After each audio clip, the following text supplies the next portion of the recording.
Hello everyone, good morning, good evening, whatever time of day it is for you, and welcome to this Raspberry Pi Computing Education Research Seminar. I'm Sue Sentence, I'm Chief Learning Officer at the Raspberry Pi Foundation, and we run a monthly seminar series. If you haven't been before, I see lots of familiar names and faces in our lovely audience. And this seminar is the sixth, I think, in our series on AI, machine learning and data science education. And we're presenting this as a jointly with the Alan Turing Institute in the UK. So the way these seminars run, if you haven't been before, is we have a sort of 35-minute, 40-minute presentation. And then we split up into groups so that we can discuss and everybody can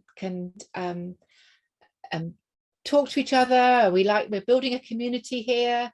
You know, everybody can share their views on the seminar that they've heard, and then prepare some questions for Tara, and then we come back to a joint Q&A. So I'm delighted today to introduce Tara Chklovski. Did I say it right? Who's the CEO of Technovation, and this is a non-profit that's reading from her bio. That's empowered 300,000 participants from underserved communities in over 100 countries. She's been featured in the award-winning documentary Code Girl. She's been named the pioneer empowering the incredible tech girls of the future. What an amazing bio. And she's also got a very strong academic track record in AI and engineering. She's the CEO of Technovation, and she's going to be talking about with us today. And the title of her talk is Teaching Youth to Use AI to Tackle the Sustainable Development Goals. All right. Well, hello, everyone, and welcome. It's amazing to see so many people from all around the world. And Sue, congratulations, you got my last name right. I was telling Diana and Sue, even I don't say it right. So anyway, thank you, everyone. And I will dive right into it. So my background is I'm actually an aerospace engineer, and I started this nonprofit 15 years ago, Viva called Iridescent, mainly because I made a spreadsheet and I looked at what were the big problems in the world and what were my strengths and skills that I could match to make a difference in the world, because I felt my childhood dream of becoming an aerospace engineer was probably not the right path to make a bigger impact on the world. And so I switched my career tracks. And I think that way of looking at big problems and trying to bottom up come up with a solution has been the core of what we do and how we've empowered young people. And so here is the big problem. There are 900 million teenage girls in the world, and most of them actually battle very serious inequalities. There's no country in the world that actually has gender equality. And there are many countries in the world that legally discriminate against women. And you can see how many statistics line up. And so when you think about tackling a sustainable development goal, looking at it from a gender lens gives you a whole different perspective on the world. And so very realistically, us as educators, as adults, as guardians, there's a real question. What is the future we want a little girl like her to have? The statistics show a very bleak experience where she doesn't have many big dreams and no skills to be able to achieve those dreams. And I think that's absolutely not right, because we have the technology, absolutely all the tools. We're talking to the Raspberry Pi research community. I mean, we have the infrastructure and all the data and research and science to show what needs to be done. And I think what's missing is really the full-on commitment to, like, we got to tackle this problem. And so COVID has shown how quickly education, which is a pretty slow-moving field, most teachers went online or went some degree of online connection. And I think we probably made progress 10 years in that line. And I think I want to hang on to that positive feeling, because there's so many negative things coming out of the pandemic. But I think having teachers go online, children learn online to some extent is something interesting to see. So I don't want to put too much, but the most powerful statistic that I have is that educating girls is the most effective path to sustainable development. It directly saves lives. It's the sixth most effective strategy to reducing carbon dioxide emissions. And of course, there's if you empower young people, especially girls, to tackle big problems with AI, it's the fastest way to have economic growth. And that's what Technovation is. We've, over the 15 years, we have been experimenting with many different models, looking at the impact it has on long-term attitude change, identity change in underrepresented communities. And we have finally settled on this model where girls working in partnership with their parents and mentors find a problem in their community and actually use the most cutting edge technologies we have to offer to create a solution and to test it in the real world. So entrepreneurship is one of the key factors. 15 years ago, mobile technologies was cutting edge. Now it's AI. Maybe in another 10, 15 years, it'll be quantum computing, whatever. So we are relatively technology agnostic. It's more what is the most powerful and the fastest tool for young girls to be able to make a change. And the big lesson that we learned was two lessons around how to frame the competition. Number one, in the first year when we ran Technovation, we asked girls to pick to develop an app based on what they were interested in. And actually, most of the girls created apps that were fashion related focused. Some were kind of test taking memorization types of apps. And we were quite puzzled as to that. And so we experimented with different challenge prompts. And then in the third year, we hit upon this where completely by accident, find a problem in your community. And the resultant sort of diversity of apps and ideas that were unlocked was mind-blowing. And over time, I kind of backwards found the research to fit my what I was seeing. And I think I don't know how to say their name, Hidi and Reniger have a paper on the 4 stages of interest formation, where it goes from situated interest, people will sign up for a class just because it's offered, versus all the way where it becomes part of your identity, that you say, I'm a problem solver, I'm an inventor, I'm an entrepreneur, I build things with technology. And how does that interest evolve into that identity? And what we learned was that if you ask young people to follow their passion and their interest, especially for girls, there's a high likelihood of it being informed by cultural stereotypes, by media. And honestly, even I don't know what I'm interested in. You know, my interests change over time. I don't even know myself that well. So it's very, very hard to ask like a middle schooler or a young person to say, pick something that really aligns with your interest. They'll say pets or reading or something like that, which is not a bad thing. But to really build a series of complex skills, it's helpful to pick a meaty and a rich problem.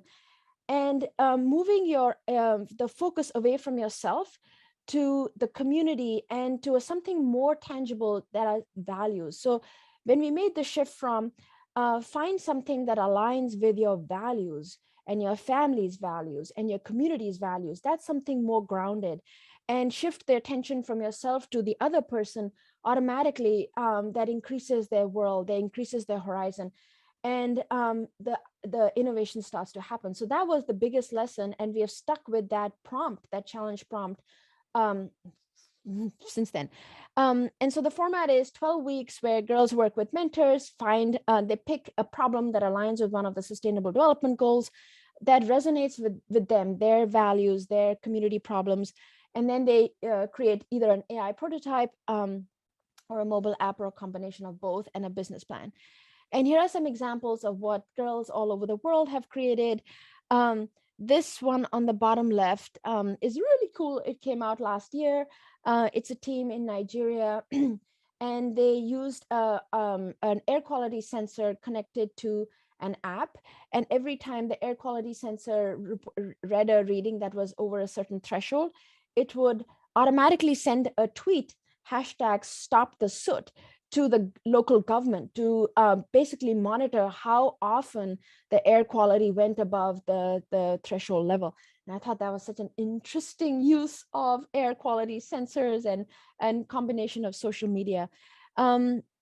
This one on the top left is many young teenage girls, as a result of staying at home during COVID, experienced domestic violence, became teenage mothers, and actually had to drop out of school. And so these girls created an app so that they had a support circle, they could continue learning, they could learn about entrepreneurship, so they could actually deepen their skills and get some financial stability.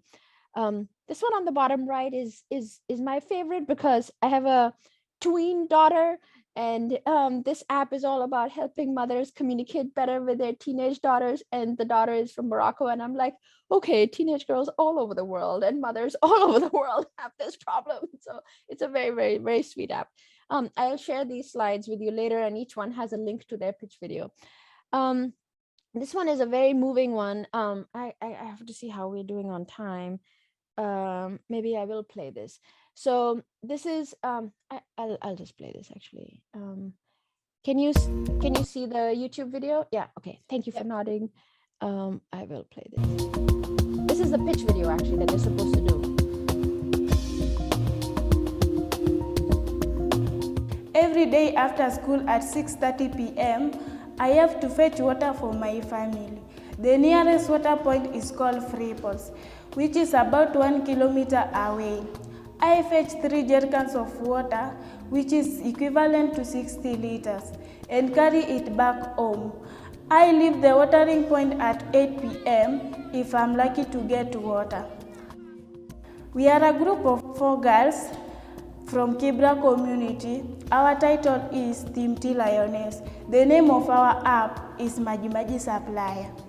About 50% of people in Kibra community do not have frequent supply of water to their houses. We get water 2 to 3 times a week if we rely on a specific access of water point to get water. These points normally have long distance, risky route, and corruption to get water. Expectant mother, young girls, and people with disability normally have harder time to get water. As Team T Lioness, we want to solve this problem by creating an application that links to water supplier to consumer.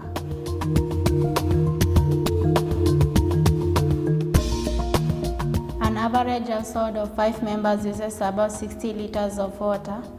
According to the United Nations, 1 in 3 people do not have access to safe drinking water. Our application aim is to make water more readily available to the dwellers of Kibera community.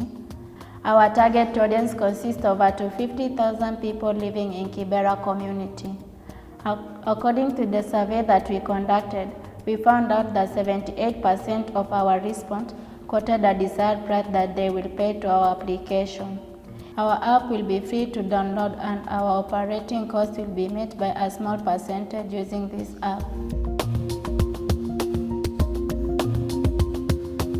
Our application aims to make water more readily available to the dwellers of Kibera community. Our community already has watering points established by the government. However, difficulties such as corruption and long routes make it hard for everyone to access this basic need. Maji Maji have helped to solve this problem by linking community members to watering points through a mobile app, where one can be able to order water and have it delivered to their doorstep. 2, the app will create more order at watering point, as we will have fewer people crowded to watering point. 3, the app will also create employment, as we will have community members delivering water. The main I'll pause over there. So you get a sense. I wanted to share their voice so you have a sense of who these girls are. Can we, oh, there we go. So every year we reach roughly 25 100,000 girls, like the girls in the Maji Maji app, from all around the world. To date, we've reached roughly 350,000 girls, participants, mentors. And the format of how we operate is primarily volunteer driven. So we have about 100 chapter ambassadors. Most of them are educators who want to bring Technovation to their communities and to build technical skills amongst young women in their communities. They recruit mentors who are usually professionals from industry. They don't need a coding background because the whole point is that you want to model lifelong learning alongside and say, okay, I don't know about AI, let's learn together. And that's how the curriculum is structured. And then they support roughly 25,000 girls. After they finish the 12-week program, they join our alumni community, which is roughly about 150,000 young women who range all the way from those in the workforce to, of course, the up-and-coming 8-year-old girls. And here are some of the statistics. We just finished a 10-year look-back survey, trying to understand what is the long-term impact, because Technovation is such a big commitment for a young girl, for the mentors, for the chapter ambassadors, for the educators, but it really transforms the girls' lives.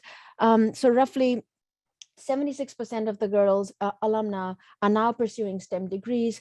They're working in STEM careers, and they credit Technovation for that change. And we have last year, I spent most of the year just connecting one-on-one with these alumni, trying to understand what role Technovation played. And most of them said that this was the first time they saw that technology could be used for social problems, but to address social problems at such large scale, that the mentors, that mentoring experience was such a life-changing experience for them. Their mentors have continued to mentor them, help them get internships, help them get their first job in the STEM industry. And so this whole sort of ecosystem approach is working. And I think that has made all the hard work very well worth it.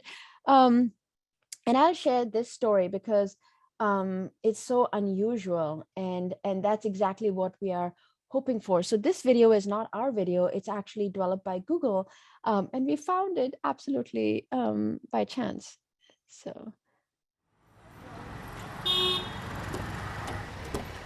வேற ஒன்றும் பயம் இல்லை. பயம்லாம் கிடையாது. அதாவது செலவுக்கு போக மிச்சத்தை வீட்டில் அனுப்பிடுது. சரி சரி. வீட்டில் அனுப்பிட்டு நம்மளுக்கு செலவுக்கு இங்கே கரெக்டாக வாடகை தான் கொடுக்கணும்ல. சரி சரி. அப்போ தானே கரெக்டாக இருக்கும் உங்களுக்கு. I have a small family. My dad is a car driver. My mom is working as a receptionist at hostel. And I have my younger brother.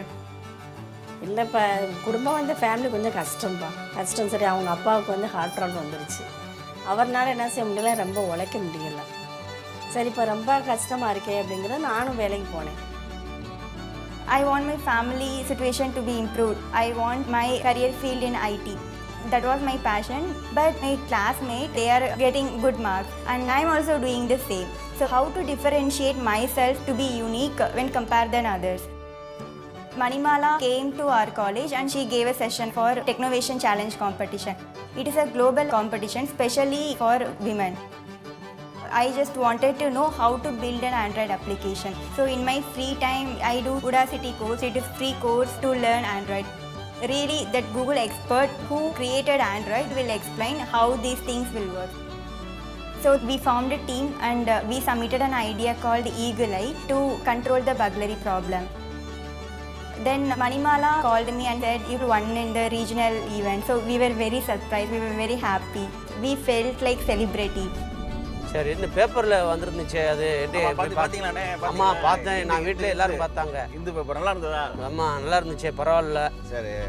I got selected in CTS interview. They called me. I explained my projects and what are all the technologies and all I have used, and I explained my achievements. So that interviewer was very surprised, and after 10 days only I got the job.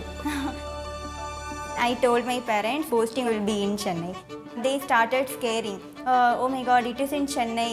How will you go and how will you manage?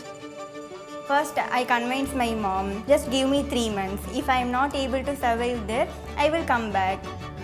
Then my mom joined with me and we both convinced my dad. சொல்லி நீங்கள் அனுப்பிச்ச பிள்ளைய வந்து நீங்கள் வீட்டில் வச்சுருக்கக்கூடாது, நீங்கள் அனுப்பிச்சு தான் விடணும். வேலைக்கு என் பொண்ணு மாதிரியே நல்லபடியாக உங்கள் ஃபேமிலியும் நல்லா முன்னேறணும். My parents, they work hard to take care of me. So now it is my turn. I should take care of them. First, I asked 3 months permission from my parents. Now it's been 3 years I'm working in Cognizant. It was a happy moment for us. So now I can take care of my family.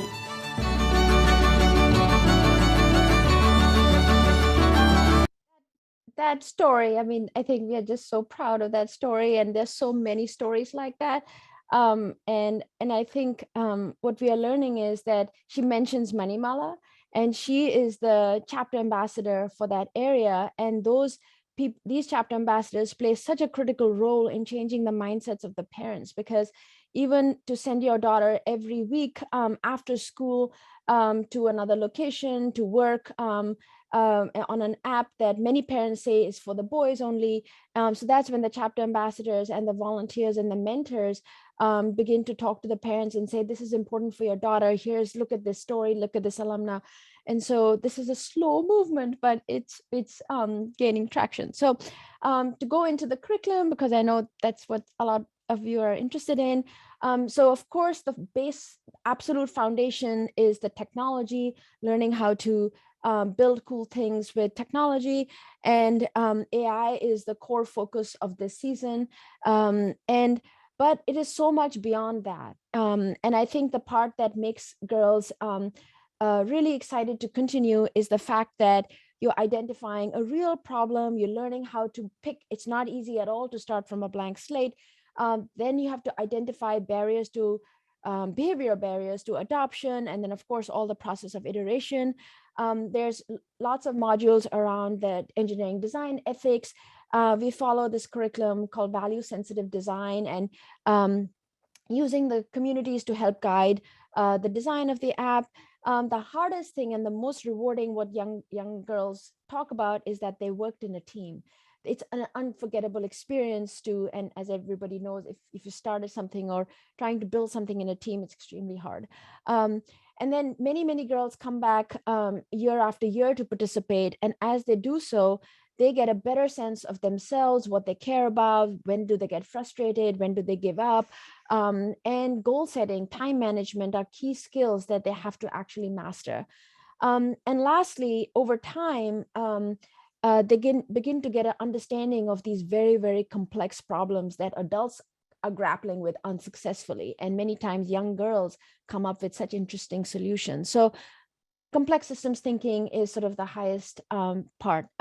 Here's the curriculum. I think as pre-reading, there was a paper that we published earlier last year, and all of the curriculum is completely free, and I'll quickly sort of share that. This is a short version of the AI Families program, because we really invite parents to learn alongside. Can you go back to the previous slide, please? Yeah. Sorry, thank you. Can you explain a little bit more about how did you go over those, if you wouldn't mind, please? Yeah, absolutely. So it's a 12-week curriculum. This one is a little shorter, but it doesn't really matter. And it goes from there are different modules where firstly you identify a problem, and in parallel you're learning a little bit about the AI. So we use machine learning for kids, Scratch, we use App Inventor, Thunkable, all of these different platforms. And I had seen our curriculum developer in the audience, but she's in I don't know whether she stepped out. But I think she's in a different time zone. She's in New Zealand, I think. And so and then the bulk of the curriculum is really around iterating and getting your prototype to work, and then making a pitch video, business plan. And so I didn't quite get the question. What was the question? Like, how did we pick this, or just to go over? No, you've answered it. You've answered it. Okay. Thank you. All right. Thank you. Thanks for the question. So I'll just quickly play. This is a short video. It just shows so many of the parents came, and many of them, 70% of them were women, mothers, grandmothers. They came because they wanted their child to participate. And then they realized like this was something so interesting to them. They're like, we have AI in our phones. We never knew that we could build something. And I think that for us is always like, we want the parents, especially the mothers, to be role models for their daughters. So I'll play this.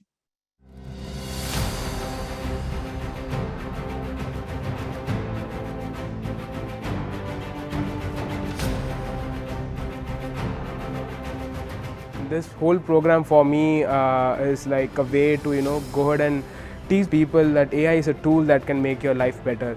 The AI Family Challenge program is a multi-week course that immerses youth and their families all around the world in understanding AI, what it is, how it's used, and think about what problems in our community could AI solve for us.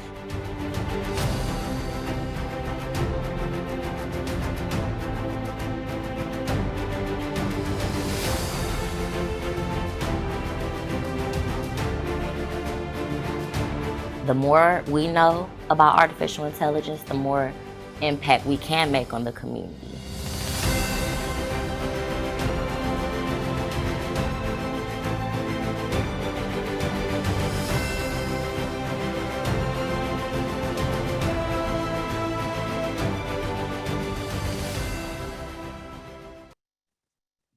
So the really unique part here is that the parents are learning alongside the children. And I cannot say it's very hard to get the parents there because many times schools don't think that the parents will come.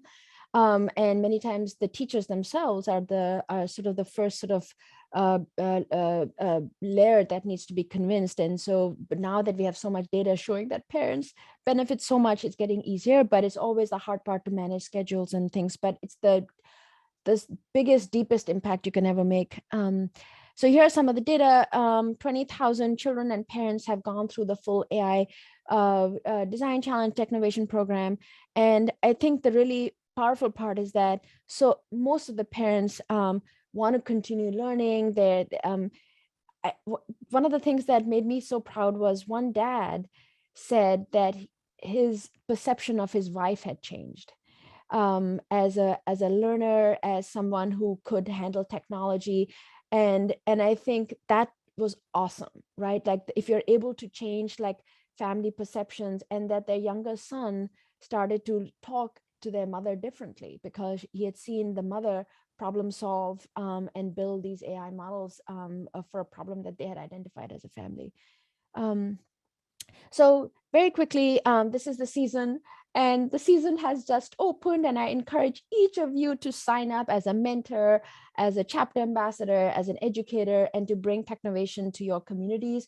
We have three divisions, the beginner division, which is 8 to 12 years old. And the curriculum is absolutely fantastic. I'm going through this week by week. I'm running it in a local school. The curriculum has been developed in partnership with all of you, many of the people, the organizations. We've just borrowed like awesome videos from here, there, because there's so much awesome stuff, curated it. And the framework is, find a meaningful problem, learn about how to build a good like AI model and then launch it. And then we have the junior and senior divisions, and then really building up a robust alumni program. And this is the beginner division, and I'll just show you. So week one is just sort of problem identification. We go around problem identification many times because it's so hard. And I'll walk you through week two. So it's on a learning management system, and you can see there are many different worksheets. And then I'll talk about like how does AI work. There are fun videos. Some of our alumni have done the voiceovers for these videos. Lots of like little questions, things like that. And then little quizzes, figure out, and then always it is coming back to what is the problem that you want to work on with your family? How do you get feedback? So the prototyping part, the problem solving part, the AI part, they're all woven together into every week. So you're making progress on each of these every week. So I think one thing that we want to start improving is as follows. We have so many apps that the girls have developed, so we've been analyzing them. And all of the research papers are on our website. So if you go to technovation.org impact, you can see a lot of the research papers. There's one research study done by MIT analyzing the code that the girls have developed. And most of the apps that the girls have developed have very basic code. So it's like storybook apps, little screen goes to the next screen. So, and I think at first we were very, very disappointed, but then it made us question what are the goals of this program, and is it to develop coders? And what we saw the gains in is like high increase in self-efficacy, high increase in continued interest. The girls are coming back. Why were you disappointed at the beginning? Can you re-explain that, that's please? A very good question, because and that's why we had to revisit our goals, because I think we had gone in thinking that they are learning how to code at least not such a basic app, you know, because when we look at the pitch videos, if you don't look at the code, you may be impressed by the pitch video. So, and then we also didn't realize that, okay, it's not a lot of time to actually develop a sophisticated technical app. So this study was done a couple of years ago, and we've improved our curriculum significantly since. And so the coding gains have increased, but there is a certain level of coding proficiency you need to have to be able to even build your confidence. And many times the girls would come and say, it was an amazing experience, but our app didn't work. And there was always that cringing element that they knew that there was so much more that needed to be done. So we wanted to address that as educators. That was one problem. And so now the coding gains have increased, but it's not the core of what we're trying to do. And I think what we ended up articulating as a goal is that we want our girls to be fierce problem solvers, not afraid of hard real world problems. And then we realized that there's not that much innovation in the apps that the girls were coming up with. Only when the girls had very extreme life situations like the one you saw in the Maji Maji app, that the solutions were very unique, because it was really hitting a problem. Most of the girls were coming up with very obvious solutions, like, oh, we're going to teach people how to recycle the 4 different things, right? Like that's the most common app that we see. And that we found was we acknowledge is a failing of the curriculum. And so we dug pretty deep into sort of complex systems thinking, complex problem solving, and we came upon one useful framework, which is actually developed by USAID. And it's an absolutely boring name. I apologize for saying that, but it's called Logical Framework Methodology. But the 2 key insights there is that bring experts together to identify focal areas in a complex problem for novices to look deeper into. And I think that makes so much sense, right? Like, because you can't expect an outsider. We care about, say, biodiversity, we care about clean air, but I don't know much about air pollution and all the technical elements about. These are very, very complex problems. These are scientific problems. So, so it's not fair for young people to be told, come up with an innovative, go crazy, come up with your most creative idea. But maybe you can say, tree planting apps are very common, but turns out it's not always the right thing to plant a tree, because guess what? Sometimes it may be most effective to actually conserve the old standing tropical forests in certain areas. It takes growing a tree in North America will not have the same carbon drawdown effects as conserving an old standing tree in, say, Indonesia. And so those are very, very complex concepts that an outsider will not know, but the expert can say, well, frame the problem as how can you encourage people to conserve forests and things like that. So it really helps children to look at the right place. So that's what our focus will be over the next couple of years, where we are going to present these system maps of each of the SDGs, and then think about adding the technology elements.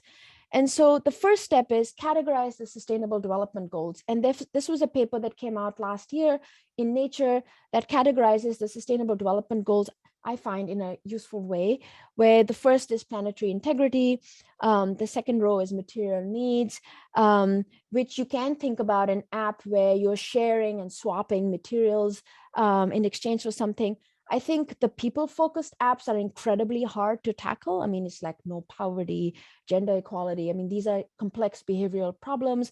And then there are the other 2, prosperity and peace. So we decided to tackle the planetary integrity ones. We have a partnership with the UN Office of Outer Space Affairs to use space technology. And this is where the model is that you have space data, there's plenty of space data, free data sets, but many times they are not accurately capturing the story on the ground. And so there's a real need for citizen science models to actually contribute to these large national data sets and combine. And if you add an AI model on top of that, you actually have a very innovative you have a very fertile ground for innovation. So that's what we're going to tackle. And I think this is where sensors and wearables and platforms like Raspberry Pi are going to be absolutely fantastic. Where I'll give you an example. So we're working with an incredible chapter ambassador in Bangladesh. She's an amazing young woman herself, one of the first few female entrepreneurs in Bangladesh, also a Technovation chapter ambassador. And she's working on an AI project to create real-time accurate maps of the mangroves in Bangladesh. So I did not know this, but mangroves are even more effective at drawing down carbon than the Amazon rainforest. Bangladesh has the world's largest mangroves in the world, but they're threatened extremely because, satellite imagery doesn't capture the younger mangroves because that's under the waterline. So you actually need, and the waterline can be, and the water can be murky. So you actually need surface vehicles, boats, unmanned remote vehicles, or drones capturing the images on the surface. And so this is where volunteers operating these drone boats can add to the satellite database and to give you a real-time map of which areas are doing well, which are threatened, things like that. And so this is where we are trying to head, and we would love to collaborate with you. So we hope that innovative apps would have at least 2 out of these 3 elements, where you're of course collecting data to raise awareness about the problem, using sort of photographs, images, compelling stories to motivate behavior change. A big part about climate issues are that there's always a tension between one group versus the other. Humans need to survive. That's why we cut down the trees to sell products for a livelihood. You come in direct conflict with the animals in that area. But when you understand one another's point of view, then you can move towards a certain solution. So apps are very good at that because you can look at social media feeds to see that. The biggest innovation is like being able to implement and track the impact of your behavior. And lastly, apps and the mobile platform is very good for exchange of funding to be able to make this solution come to market. So our goal is to improve the curriculum so that students have the ability to create much more innovative and more effective apps for these hard solutions. And I know I probably over time, but these are the last 2 slides about how we measure impact. And we do pre and post surveys, of course, measuring gains in technical abilities, self-efficacy, identity, collaboration, communication, all of those. But longer term, our success is tangible increases in resources, agency, and achievement for women, as measured by tangible increases in financial capital, social capital, which is mentorship, increased voice in the girl's family. Are the parents listening more to the girl? That's the number 1 success metric. Number 2, are more people listening to her at her school, in her workplace, in her community? And lastly, like direct achievements that she's making over time, like in the story of the Padma Priya, where her job opportunities are increasing, her income is increasing, she's able to support her family. And I think longer term, our success, we want to really build resilient communities. And this comes from building technical capacity at all levels, not just the student, but the mothers, the grandparents, the teachers, the mentors, and then making sure that people are more open-minded. They are able to see people of color, women in positions of leadership as inventors, driving change. And lastly, I think these are all research-based metrics of what constitutes a resilient community. And one that has young people volunteering and being civically engaged is a cornerstone of a resilient community. And that sort of brings back to the Technovation model. So I will just stop here with this video.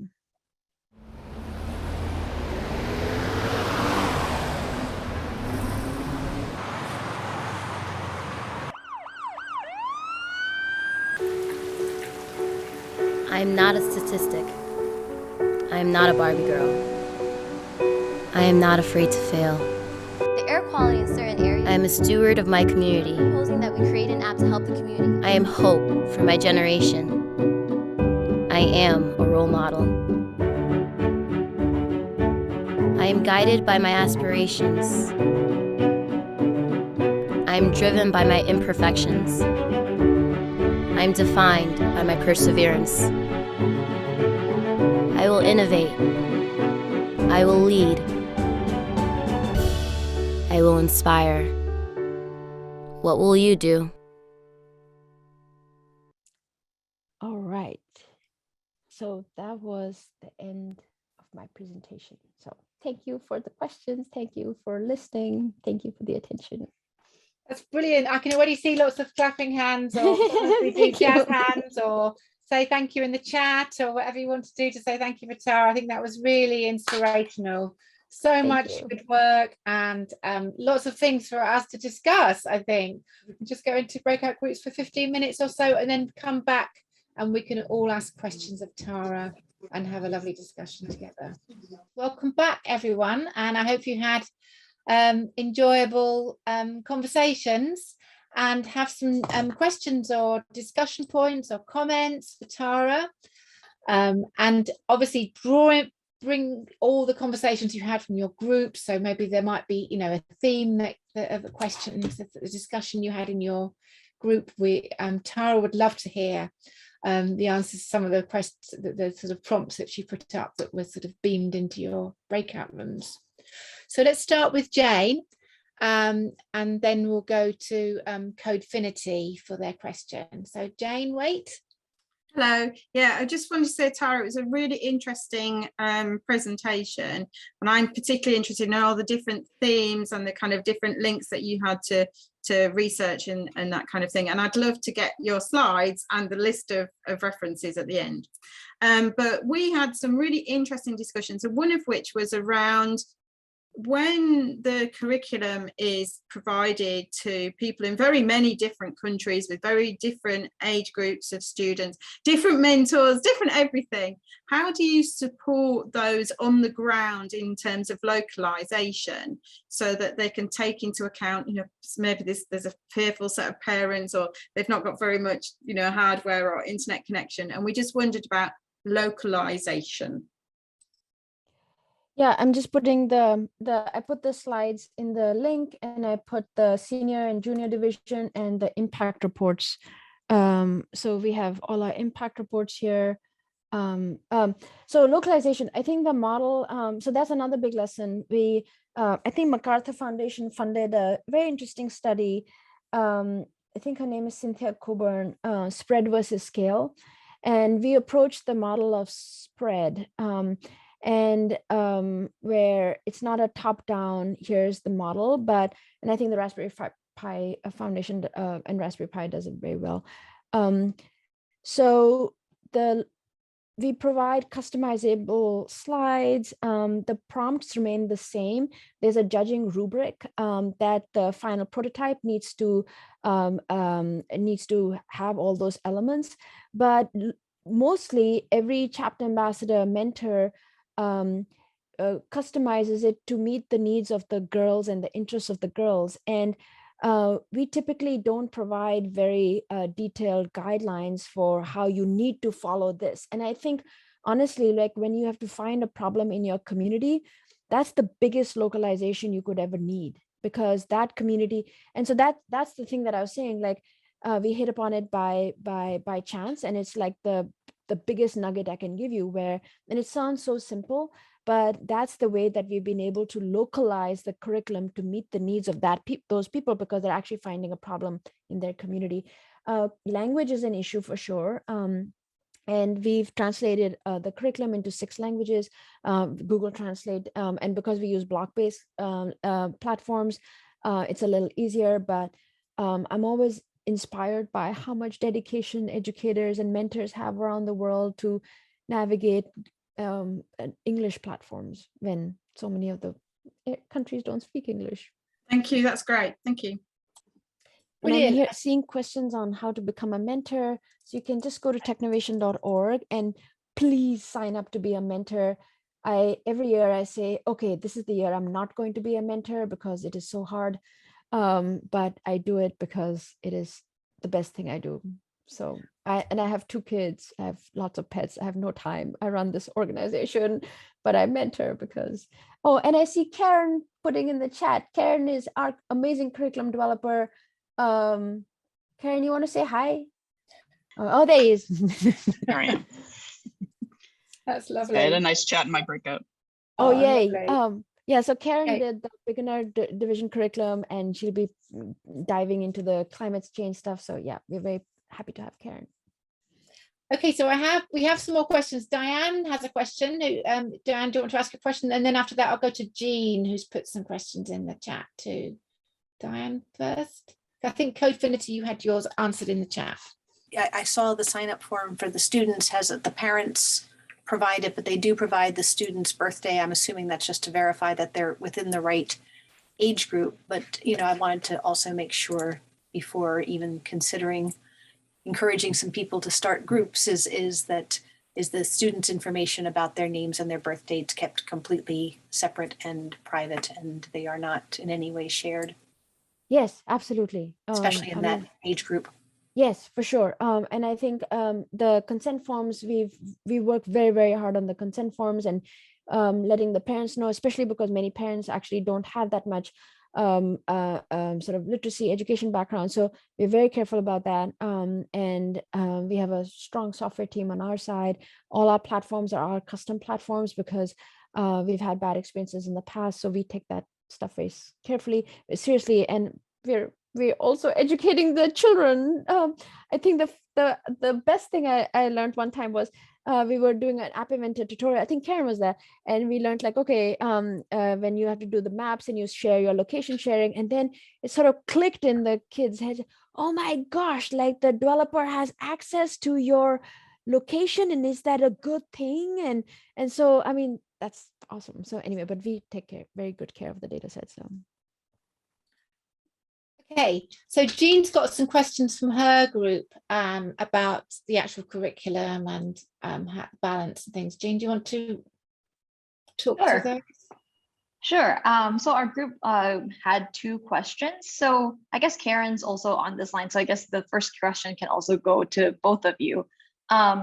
So in your curriculum and your teaching, how do you balance promoting the different technologies as well as the critical thinking about the technologies themselves? So like we talked about, like, you know, there's like bias in AI, or you kind of touched on quantum computing at the beginning. There's a unsustainable energy use that comes from that too. And then the second question is, it seems like there's a lot of work to starting a chapter. So how do you recommend getting started? I think there's I'll answer the second one because that's easier first. Before the chapter is a club, and a club is just, you can just mentor a team. So start a team, it's okay. And many times it's your learning and your growth as a leader. And so I would recommend start small so that you don't get overwhelmed. So just mentor a team. It can be done remotely. And you can just sign up and find a team in your area, in your time zone. So that would be my number one. But if you have a lot of girls interested, then you can sort of go bigger. In terms of the different technologies, I mean, I think you have to ask yourself, like, why are you doing this? And I think that's why I put one of the breakout room questions, like, what are the skills that are critical for young people to know? And you have to prioritize because there's only so much time. And you don't want to dump everything into the first round. So you want to make sure that girls have a great experience so they come back the following year. So think about this as a multi-year experience. Like if you're playing a sport for many years, you won't expect the 8-year-old to become an Olympian the first year. And so I think it is like, the key is they have to have fun. They are gaining skills. Maybe think about like what you have to offer, and persistence through the experience is number one, but persistence to the next year is the biggest thing, right? Like that they're coming back, because then their identity is going to form as a problem solver. So I would downplay the technology part. But if you are very good yourself and proficient in that technology platform, then as an expert, you can definitely guide them to, this is a very interesting area. But not everybody, many of the mentors, most of the mentors actually don't have technical coding experience. So I think they're not able to translate it that well. But I think this group is probably an unusual group. That was Karen, did you want to add anything to that? Yeah, I think part of what Jean might have been getting to is also that whether or not AI is a good thing, right? And so we do ask the girls to justify using, like what they chose to use. Did they create a mobile app? Did they use AI? And then also we do talk about the ethics of it, and that their project must have a positive impact on their users and not be detrimental. So we do cover that a bit too. Okay, well, we've got another question from Jorgos about AI, the AI element, and then I'll go to Ethel. Hi, thank you very much for this inspiring and interesting project that focuses on real world problems and how can be resolved can be solved using computer science. But my question is, how do you define AI in this project? It is a broader concept. It is a programming, or you use AI with a for example, machine learning or data deep learning and all of the exact notion of AI. I'll defer this to Karen. Karen is the expert here. So really when we talk about AI, it is pretty limited because we really talk about classification. So, and we focus on girls using data sets, training a model, and then using that model in some sort of a project. So it is somewhat limited. So we don't do like generative AI or anything like that, at least in the curriculum. The girls aren't limited to it, but what we cover is really we focus on that. And the girls are, I mean, they are very, very creative. I think in one of the videos I showed, like there was an AI that was camera placed in a public swimming pool, and they were testing out swimmers' caps, which had a little light that the camera would track. So there are many apps where there's some piece of hardware, sensors in the real world. And that's why we were so excited to talk to this group, because the Raspberry Pi platform is one platform that we see over and over again being used, deployed in the real world, and connecting to the mobile phone. And you're training the data, but you're collecting the data through different types of sensors. So that would be something that the curriculum doesn't cover it, but hopefully in collaboration with you all over the next couple of years, we would love to add a curriculum that's supporting that kind of hardware development and connection to the mobile interface. Thank you very much. Yeah, I'd be interested to hear people were discussing the kind of citizen science idea in their breakout rooms. But in the meantime, let's go to Ethel, who had a question about motivation. Yeah. Thank you, Sue. Tara, thanks for the wonderful presentation and the work that you guys are doing. I was blown away by, seeing the girls from Kenya trying to solve a real world problem, So with that being said, I think we were interested in how you even start with getting these girls to get involved. Is it like, are you making the program mandatory in schools, or is there a particular strategy you are using to make them register? So Ethel, thank you. But it's extremely hard, I will tell you that. And I'm facing this because I'm trying to build up this club in this local public school down the street here. And when I sent out the email, we only got like 2 families to sign up for the beginner division. And I think the big reason is that when girls see a flyer saying technology program, even though you put nice pictures and say real problem, they don't identify. The identity is not there. And there's lots of fears like, that's not me, it's not going to be fun. And so they don't even take the first step.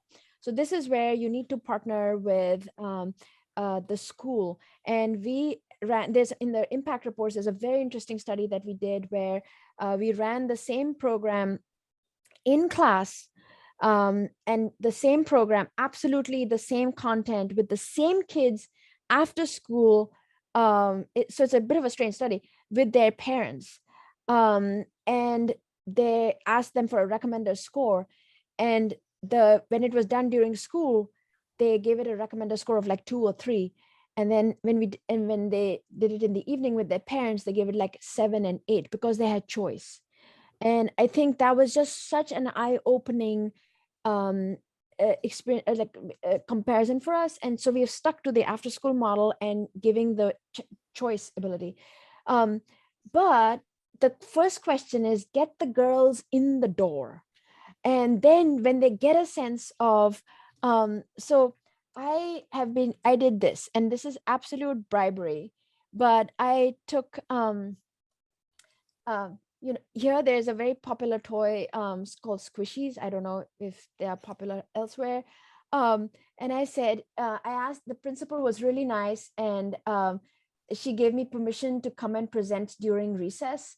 And so I did like a lightning speed challenge. I said, this is only for girls. I call it the girls lightning speed challenge. And in 10 minutes, they had to come up with the craziest idea for one of these problems.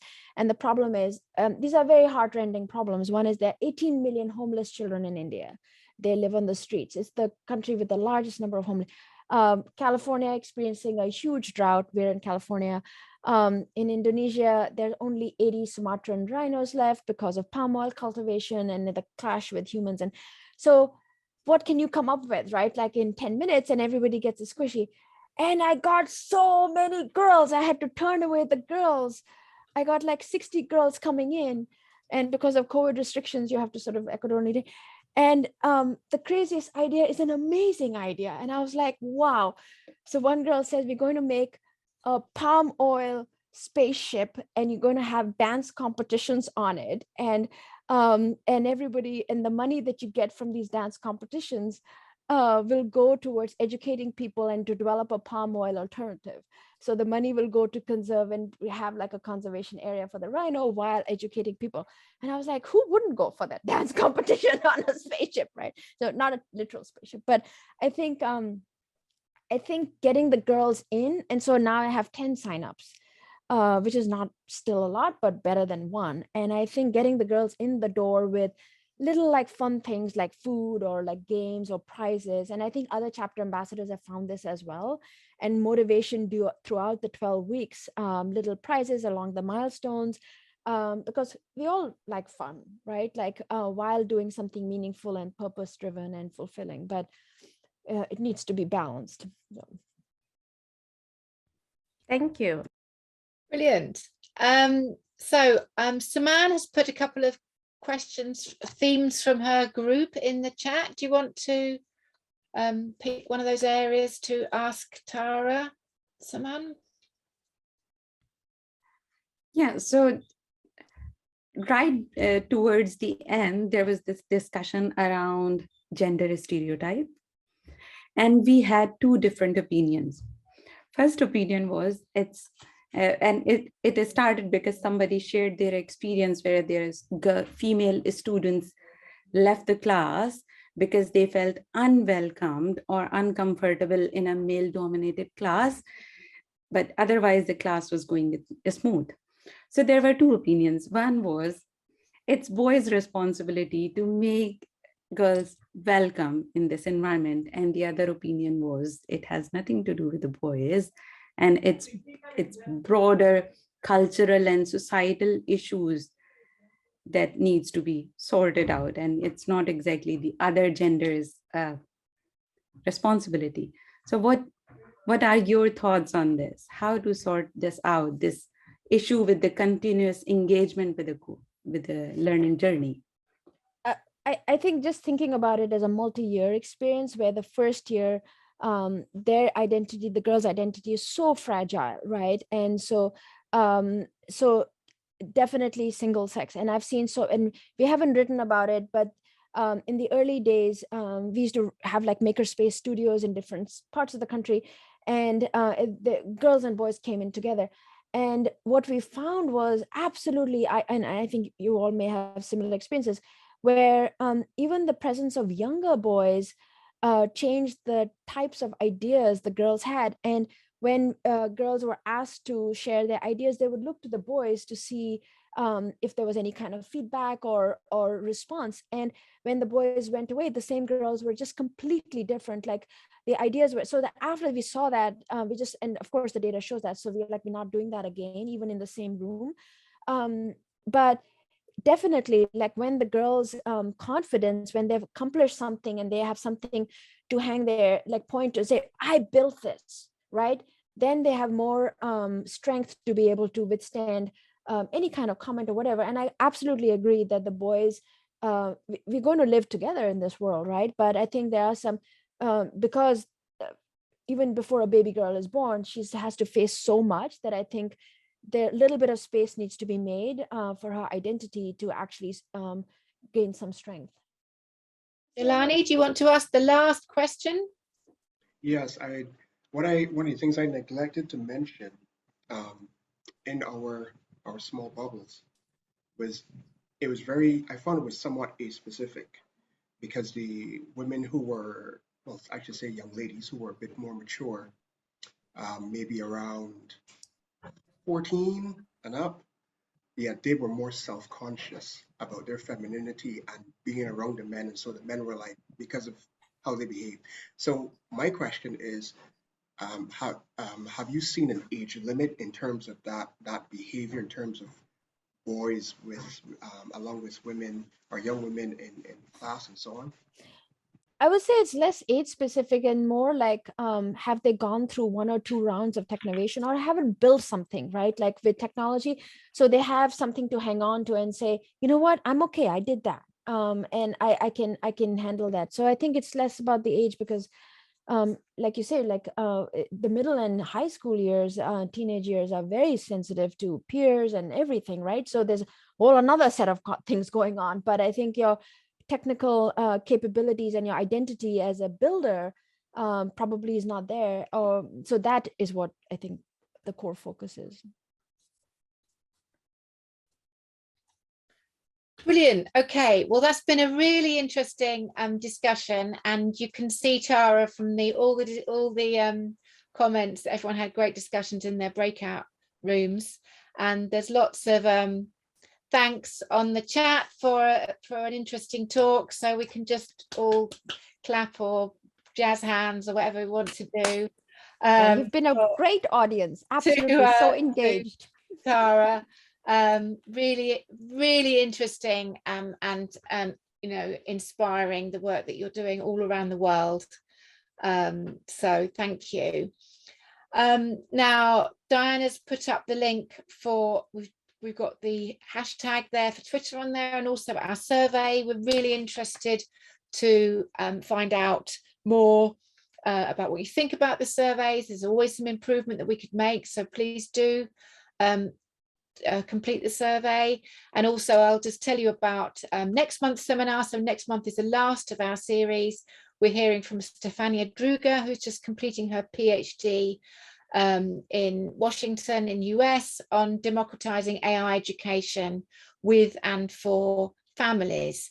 So that'll be a fantastic seminar to end our series with. And then we're having April off, so we can give Diana a rest, and then we will start again with a new series that's loosely named Computing in a Variety of Contexts, starting in May, running until the end of the year. So thank you so much for your engagement today. It's lovely to see people coming back again and again. It's lovely to see you asking all your own questions.